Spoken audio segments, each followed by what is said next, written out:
Greetings and salutations, my comrades. I've been away for quite a while, but I am back to discuss some serious business and an integral part of the interwebs that I don't really see anymore for some reason. Creepypastas, spooky tales, grisly stories for gruesome kids.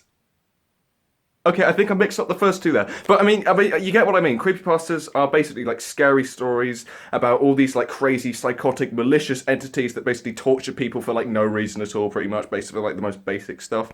And as I was going through some of them, as always, I realised something. In the event that creepypastas were to become a real life thing, every creepypasta that has ever been became into reality, what would you do? How would the average man defend themselves against an army of psychotic, sadistic, malicious cognito hazards? Well, as it happens, I have thought of an elite survival strategy against all creepypastas. Well, maybe not all of them, but most of them. As it happens, the most effective way to fight off against a crazy psychotic maniac is to make friends with the crazy psychotic maniac.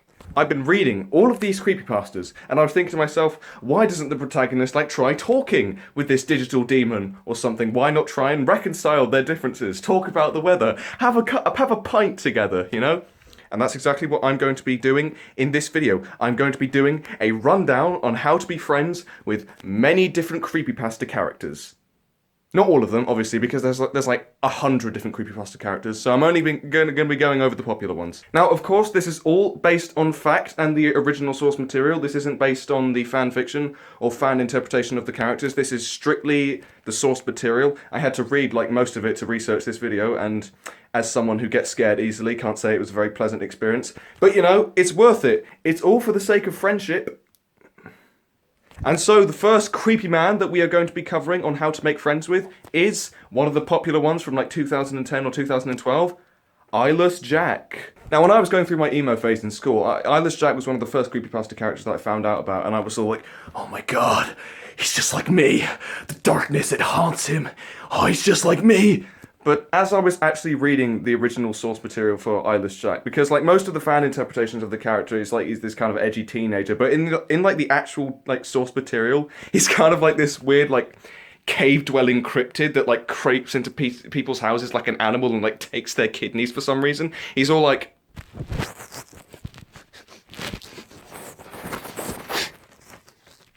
I smell kidneys. So yeah, you get the idea with that. But here's the thing. How are you supposed to make friends with this kidney-stealing critter? Because he's more of an animal than a human. How are you supposed to make friends with someone like that? Well, as it happens, the solution is pretty simple. So Eyeless Jack likes eating kidneys, yeah? Well, the solution, simple. Go get him some kidneys! But I know what you're thinking. You're probably thinking, you bonehead, how am I supposed to get kidneys in a way that won't get me arrested? Well, again, as it happens, there's a quick and easy solution to that. Now, if you happen to be a British geezer like me, we have a cuisine here in the UK known as steak and kidney pie. And, as it so happens, the clue's in the name, it's basically just a pie made out of steak and kidney. So what you got to do, you got to go down to Tesco's or M&S if you're feeling exotic, and get yourself a steak and kidney pie. But I mean, I don't actually know how frequently he's going to visit, so you might have to get like, I don't know, 12 steak and kidney pies. So you take them home, and you cut out the steak bit, and you just leave the kidney part. So all you got to do is get the M&S kidneys, put it in the kitchen or your bedroom if he pops into your bedroom or something, and he'll eat that kidney instead of taking your kidney. Problem solved. So if you keep feeding Mr. Eyeless Jack steak and kidney pies, or just kidney pies regularly, then he should spare you and your family members, and you'll be friends with him. It'd be just like having a loving pet. Although I'm not exactly sure what the Americans are going to do in this instance, because as far as I'm aware, I don't think Americans think steak and kidney pie is a very nice dish, so I'm not exactly sure what the Americans would do. I don't know, I'm sure the Americans have some kind of dish with kidneys in it. I mean, it's to be expected. Okay, the next creepypasta character that we're going to be making friends with is the big man himself, Jeff the Killer. We're entering the big boy territory now. Now, unlike Eyeless Jack, Jeff the Killer has some degree of intelligence, so it is a lot easier to converse with him than Eyeless Jack, to be honest. But you're probably thinking, how? How am I supposed to reason with a homicidal, psychotic maniac to the absolute highest extent? Well, there's a few little things you can do to make friends with this chap. And so the first method of being friends with Jeff the Killer is very simple. You can't sleep. Like, ever. Like, no matter what happens, no matter what time of day it is, or time of night it is, more likely, you cannot sleep. Like, no matter how much he tells you to, you literally cannot sleep. Choosing to be friends with Jeff the Killer is choosing to never sleep again. And if he asks you why, just say you've got insomnia or something. Yep, you can't sleep ever again. But you know, that's a cheap price to pay. Sometimes you have to make personal sacrifices for the sake of friendship. Or in this case, you may have to make actual sacrifices for the sake of friendship. Luckily, the second method isn't as physically taxing as the first method, and it's very simple. So Jeff the Killer, he's judging by what I read about him, he's very proud of what he does. He kind of really likes it, kind of brags about it on occasion. So when he comes into your room or something, he starts talking about all his kills. Don't act all repulsed or anything. Kind of encourage it. Say it's cool. Don't actually help him out with it because that would make you an accomplice to murder. But you know, just say how cool it is. Be all like, oh, wow, dude. Yeah, that's really cool how you slammed a screwdriver into that guy's eye and then kicked his head like a football. Yeah, that was some pretty cool stuff you did there. Yeah. I think I'm gonna go now. And there you have it. That's how you be friends with Jeff the Killer. Never sleep and go on about how cool his kills are. Simple stuff. But some people don't like him. Some people don't like Jeff the Killer. Some people think he's weird. And why would you? And I don't think anyone would be willing to risk their sleep to be friends with some kind of, like, a weirdo. But luckily, there's a second option that's very similar. Jeff the Killer's female counterfeit, Jane the Killer. Now, before making this video, I basically knew absolutely nothing about Jane the Killer. I always thought that she was just like a gender swap version of Jeff, but just like a gender swap rule. What do you call the rule where it's like a gender swap rule? Rule 86? That's irrelevant. But actually, I read a bit about her, and she kind of starts out kind of weird. Like, she kills the people that Jeff targets to spare them, but it's like, oh, okay, I want to spare you from being killed, so I'll kill you. Like, that doesn't make much sense. But kind of, as the story progresses, she kind of becomes more like Batman as the story goes on. She kind of like goes on like a vigilante spree, kind of like killing criminals and going after Jeff the Killer. Yeah, it's like Batman. It turns into Batman and the Joker pretty much. But yeah, she's pretty cool. And luckily, there's 2 methods on how to be friends with her. Yay! Once again, there are 2 very easy methods to be friends with Jane the Killer. To be honest, they're probably a lot less physically taxing than Jeff the Killer's ones. And the first one is go out hunting criminals with her if you're lucky enough to meet her, I don't know, prowling around the streets or something.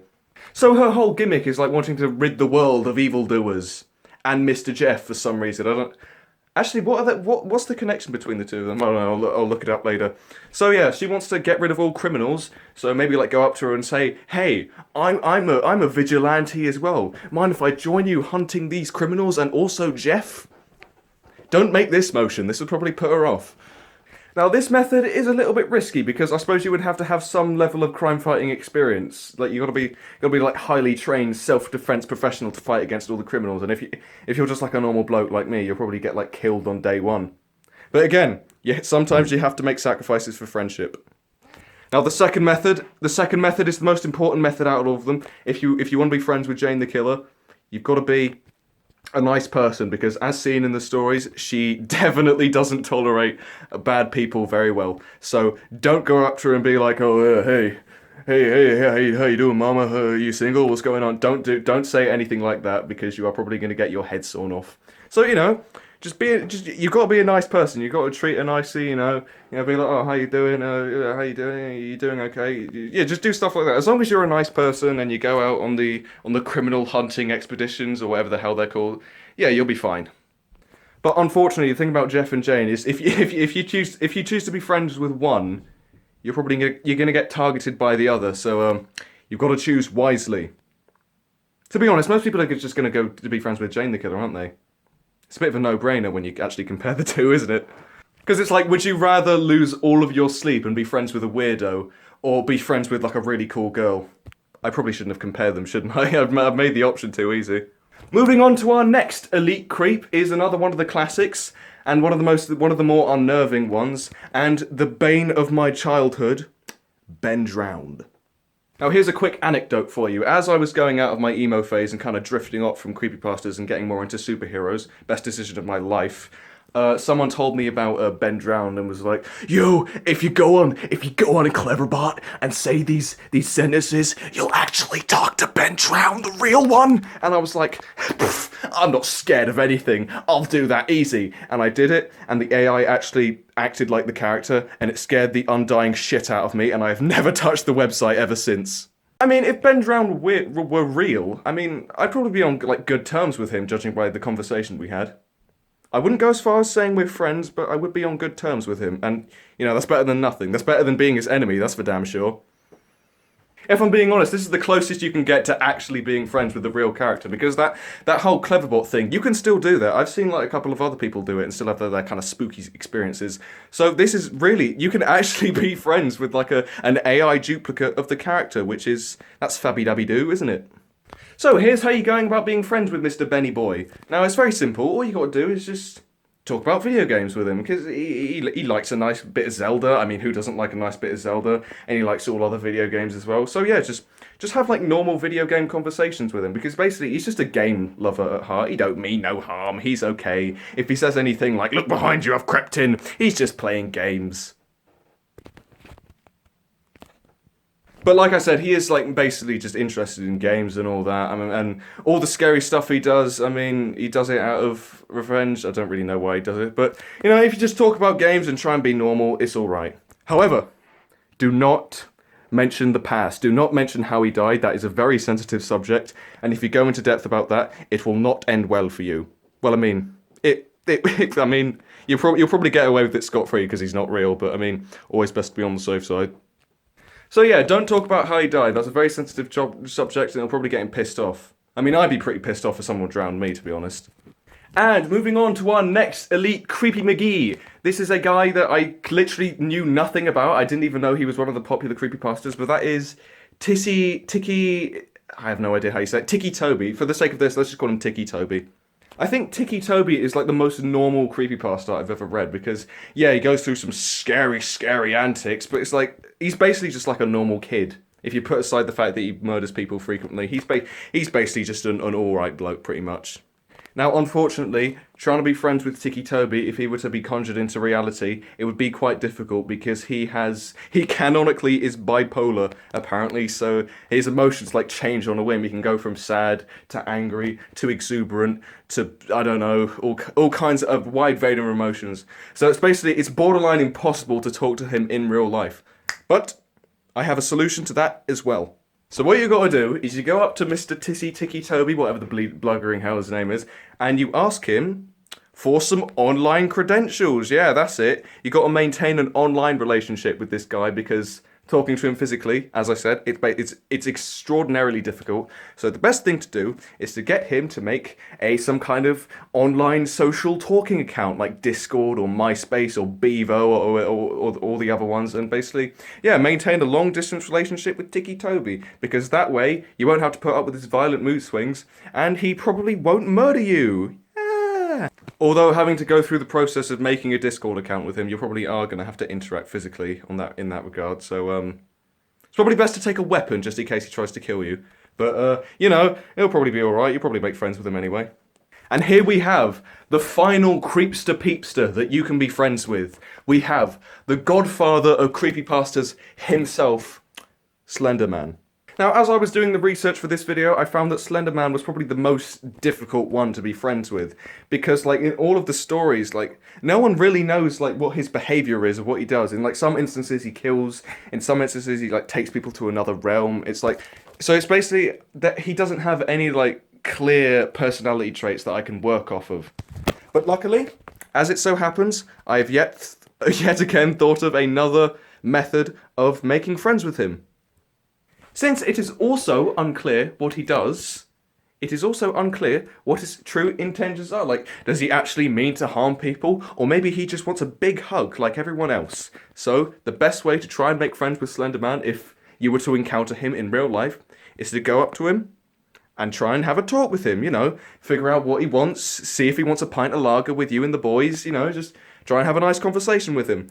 And if it turns out that his intentions are evil, you know, just, run away as fast as you can and chalk it off as another learning experience and go home. This plan might completely backfire and you might end up getting impaled into a tree or sucked into another realm, but there's always a chance that Slenderman is just a nice guy who doesn't really know what he's doing and he just wants a friend. And there you have it. That is how you be friends with all the popular creepypasta characters. In my view, these are just my methods. These aren't foolproof, even though at the beginning I was saying they were foolproof. But anyway, these are just my techniques. There are probably thousands of other ways of how to converse with these creepypasta characters, and it just goes to show, no matter how evil or disgusting or utterly putrid a malicious entity may be, violence must always be the last resort. And you must always try and reconcile your differences and get along together. But don't actually I wouldn't recommend trying to be friends with actual entities and potential serial killers, because that's probably not advised. Thanks for tuning in on my handy dandy tutorial on how to be friends with popular creepypasta characters, and I hope you have yourself a lovely day, and I hope you get yourself a lovely good night's rest. I probably won't. I had to read like 8 creepypastas, 8 very unnerving creepypastas for the sake of this video.